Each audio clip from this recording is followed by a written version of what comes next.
Hi, I'm Grace. I'm going to be reading chapter 11. Diggory and his uncle are both in trouble. You may think the animals were very stupid not to see at once that Uncle Andrew was the same kind of creature as the two children and the cabby. But you must remember that the animals knew nothing about clothes. They thought that Polly's frock and Diggory's Norfolk suit, and the cabby's bowler hat were as much parts of them as their own fur and feathers.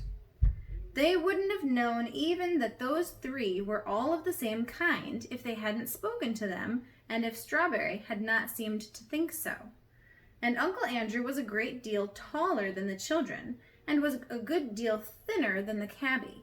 He was all in black except for his white waistcoat, not very white by now, and the great gray mop of his hair, now very wild indeed, didn't look to them like anything they had seen in the three other humans. So it was only natural that they should be puzzled. Worst of all, he didn't seem to be able to talk. He had tried to. When the bulldog spoke to him, or as he thought, first snarled and then growled at him, he held out his shaking hand and gasped, "Good doggie," then "Poor old fellow." But the beasts could not understand him any more than he could understand them. They didn't hear any words, only a vague sizzling noise. Perhaps it was just as well they didn't, for no dog that I ever knew, least of all a talking dog of Narnia, liked to be called a good doggie then. Any more than you would like being called my little man. Then Uncle Andrew dropped down in a dead faint. "There," said a warthog, "it's only a tree. I always thought so." Remember, they had never yet seen a faint or even a fall. The bulldog, who had been sniffing Uncle Andrew all over, raised its head and said, "It's an animal, certainly an animal, and probably the same kind as those other ones." "I don't see that," said one of the bears. "An animal wouldn't just roll over like that.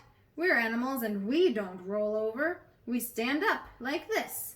He rose to his hind legs, took a step backward, tripped over a low branch, and fell flat on his back. "The third joke! The third joke! The third joke!" said the jackdaw in great excitement. "I still think it's a sort of tree," said the warthog. "If it's a tree," said the other bear, "there might be a bee's nest in it." "I'm sure it's not a tree," said the badger. "I had a sort of idea it was trying to speak before it toppled over." "That was only the wind in its branches," said the warthog.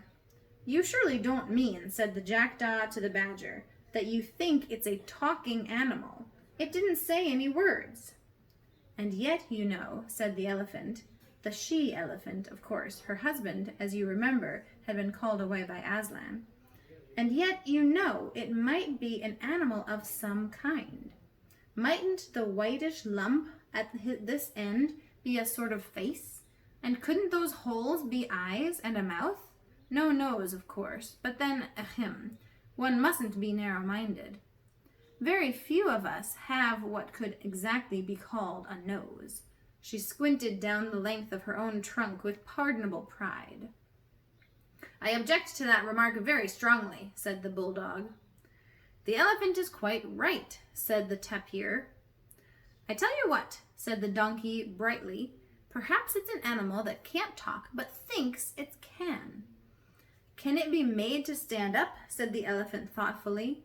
She took the limp form of Uncle Andrew gently in her trunk and set him up on one end, upside down unfortunately, so that 2 half-sovereigns, 3 half-crowns, and a sixpence fell out of his pocket.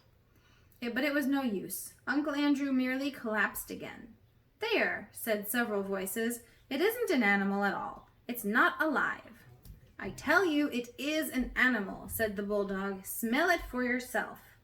"Smelling isn't everything," said the elephant. "Why," said the bulldog, "if a fellow can't trust his nose, what is he to trust?" "Well, his brains, perhaps," she replied mildly. "I object to that remark very strongly," said the bulldog. "Well, we must do something about it," said the elephant. because it may be the Neville, and it must be shown to Aslan. But what do most of us think? Is it an animal or something of the tree kind? Tree, tree, said a dozen voices. Very well, said the elephant. Then if it's a tree, it wants to be planted. We must dig a hole. The two moles settled that part of the business pretty quickly. There was some dispute as to which way up Uncle Andrew ought to be put into the hole, and he had a very narrow escape from being put in head foremost. Several animals said his legs must be his branches, and therefore the gray fluffy thing, they meant his head, must be his root. But then others said that the forked end of him was the muddier, and that it spread out more, as roots ought to do. So finally, he was planted right way up. When they had patted down the earth, it came up above his knees. It looks dreadfully withered, said the donkey. Of course, it wants some watering, said the elephant. I think I might say, meaning no offense to anyone present, that perhaps for that sort of work, my kind of nose— I object to that remark very strongly, said the bulldog. But the elephant walked quietly to the river, filled her trunk with water, and came back to attend to Uncle Andrew.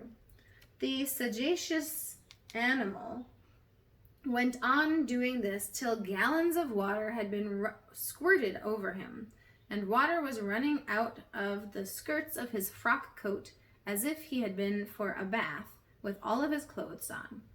In the end, it revived him. He awoke from his faint. What awakening it was! But we must leave him to think over his wicked deed, if he was likely to do anything so sensible, and turn to more important things. Strawberry trotted on with Diggory on his back, till the noise of the other animals died away, and now the little group of Aslan and his chosen counselors was quite close. Diggory knew that he couldn't possibly break in on so solemn a meeting, but there was no need to do so. At a word from Aslan, the he-elephant, the ravens, and all the rest of them drew aside. Diggory slipped off the horse and found himself face to face with Aslan. And Aslan was bigger and more beautiful and more brightly golden and more terrible than he had thought. He dared not look into the great eyes.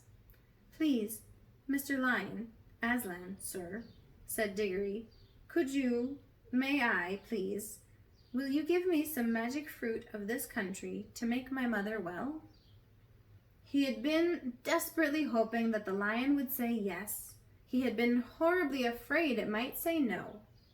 But he was taken aback when it did neither.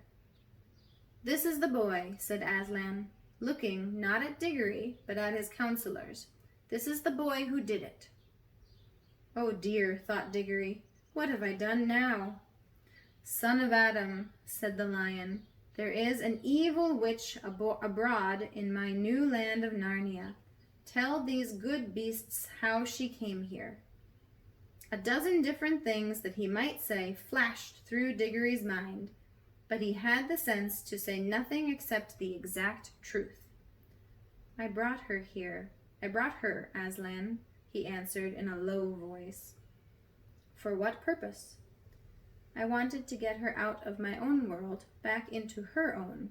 I thought I was taking her back to her own place. How came she to be in your world, son of Adam? By magic. The lion said nothing, and Diggory knew that he had not told enough. It was my uncle, Aslan, he said. He sent us out of our own world by magic rings. At least, I had to go because he sent Polly first, and then we met the witch in a place called Charn, and she just held on to us when— You met the witch? Said Aslan in a low voice, which had the threat of a growl in it. She woke up, said Diggory wretchedly, and then, turning very white, I woke her, because I wanted to know what would happen if I struck a bell. Polly didn't want to. It wasn't her fault. I fought her. I know I shouldn't have. I think I was a bit enchanted by the writing under the bell." "Do you?" asked Aslan, still speaking very low and deep. "No," said Diggory. "I see now I wasn't.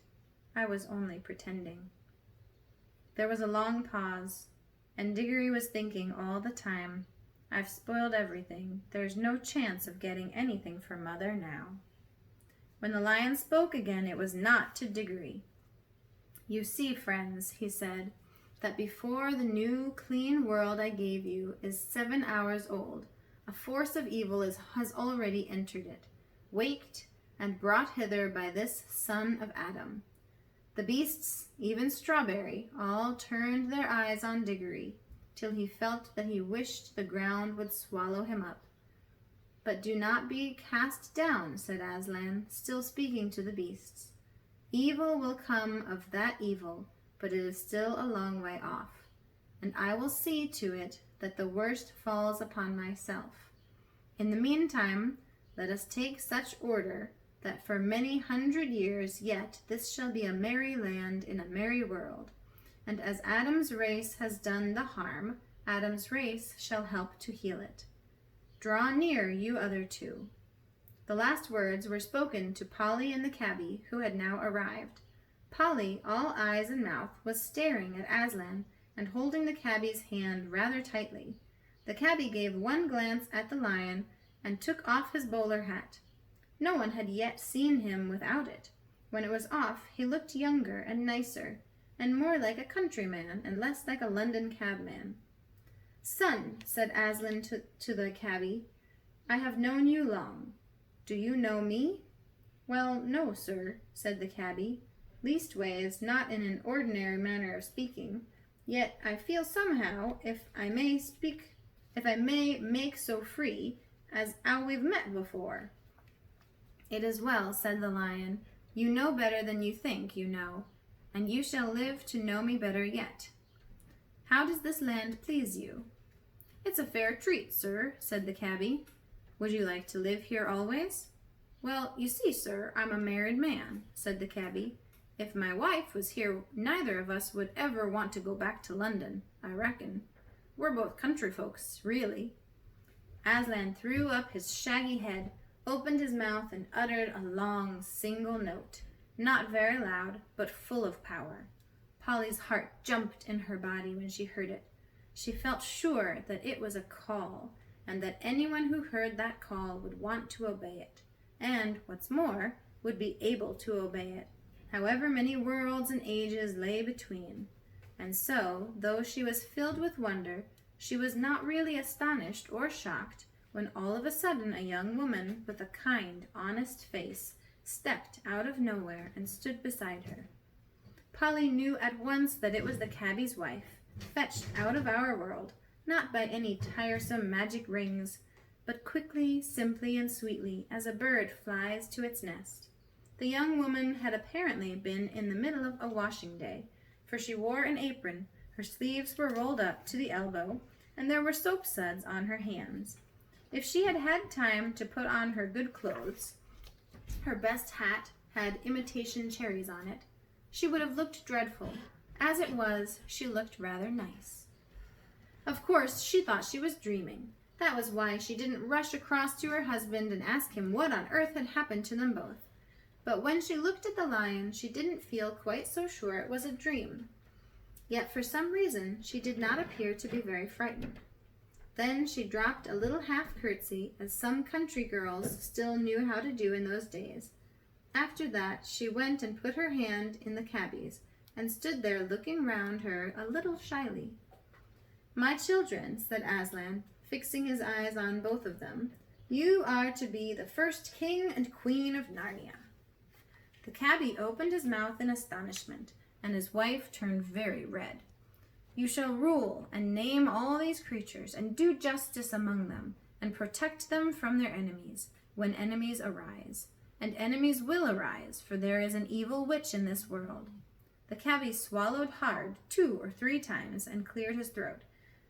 "Begging your pardon, sir," he said, "and thanking you very much, I'm sure, which my missus does the same. But I ain't no sort of chap for a job like that. I never had much education, you see." "Well," said Aslan, "can you use a spade and a plow and raise food out of the earth?" "Yes, sir, I could do a bit of that sort of work, being brought up to do it, like." "Can you rule these creatures kindly and fairly, remembering that they are not slaves like the dumb beasts of the world you were born in, but talking beasts and free subjects?" "I see that, sir," replied the cabby. "I'd try to do the square thing by them all." "And would you bring up your children and grandchildren to do the same?" "It'd be up to me to try, sir. I'd do my best. Wouldn't we, Nellie?" "And you wouldn't have favorites either among your own children or among the other creatures, or let any hold another under or use it hardly?" "I never could abide such goings-on, sir, and that's the truth. I'd give 'em what for if I caught 'em at it," said the cabby. All through this conversation his voice was growing slower and richer, more like the country voice he must have had as a boy, and less like the sharp, quick voice of a Cockney. "And if enemies came against the land, for enemies will arise, and there was a war, would you be the first in the charge, and the last in the retreat?" "Well, sir," said the cabby very slowly, "a chap don't exactly know till he's been tried. I dare say I might turn out ever such a soft 'un. Never did no fighting except with my fists. I'd try, that is, I hope I'd try, to do my bit." "Then," said Aslan, "you will have done all that a king should do. Your coronation will be held presently, and you and your children and grandchildren shall be blessed, and some will be kings of Narnia, and others will be kings of Archenland, which lies yonder over the southern mountains. And you, little daughter," here he turned to Polly, "are welcome. Have you forgiven the boy for the violence he did you in the Hall of Images, in the desolate palace of accursed Charn?" "Yes, Aslan, we've made it up," said Polly. "That is well," said Aslan. "And now for the boy himself." That was the end of chapter 11.